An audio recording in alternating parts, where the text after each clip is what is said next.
BRTS રૂટને બંધ કરવાની ફરજ પડી કારણ કે કપચી અને ડામર ઉખડીને રોડ પર આવી જતા રૂટ ડાયવર્ટ કરવાની ફરજ પડી। બસને ઊભા રહેવાના આરસીસી રોડ સિવાય આખો રસ્તો તૂટેલો જોવા મળ્યો।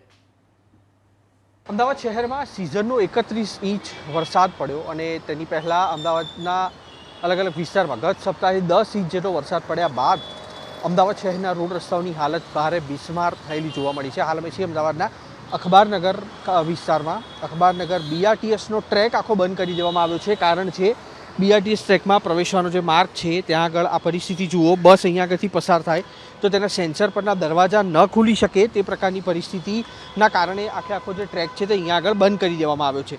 વચ્ચેનો જે ભાગ છે આરસીસીનો તે છોડ્યા સિવાય આખો જે રોડ છે તેની પર પથ્થર અને માટી છે, ડામર છે તે ઉખડીને બહાર આવી ગયા છે અને જ્યાં આગળ પાણી ભરાવાની પરિસ્થિતિ સર્જાયેલી છે।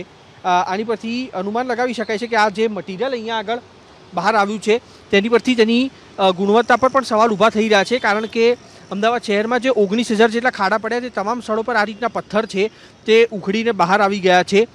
અમદાવાદ મહાનગરપાલિકા સમયાંતરે તે દાવો કરતું હોય છે કે ડામર અને પાણીને વહેર છે, પણ આ પ્રકારના ખાડા સ્માર્ટ સિટી અમદાવાદમાં ન જોઈ શકે અને તે મોટા ભાગના તમામ સ્થળો પર પડ્યા છે।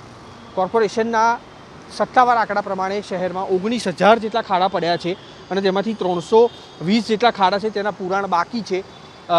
સમગ્ર મામલે હજી સુધી કામગીરી શરૂ કરવામાં નથી આવી। હોટ મિક્સ પ્લાન્ટ છે તેને તૈયાર રાખવા માટે સૂચના આપવામાં આવી છે। વરસાદ બંધ થતાની સાથે આ હોટ મિક્સ પ્લાન્ટ છે તેની મદદથી શહેરભરના રોડ રસ્તા છે તે રિપેર કરવાનું આયોજન માત્ર અમદાવાદ મહાનગરપાલિકાનું છે, પણ તેની વચ્ચે તે પણ વાસ્તવિકતા છે કે હજી શહેરમાં તૂટેલા રસ્તા છે ત્યાં આગળ સમારકામ શરૂ કરવામાં નથી આવ્યા। કોર્પોરેશનનું તંત્ર પ્રતીક્ષા કરી રહ્યું છે કે વરસાદ બંધ થાય તે બાદ આ કામગીરી શરૂ કરાશે।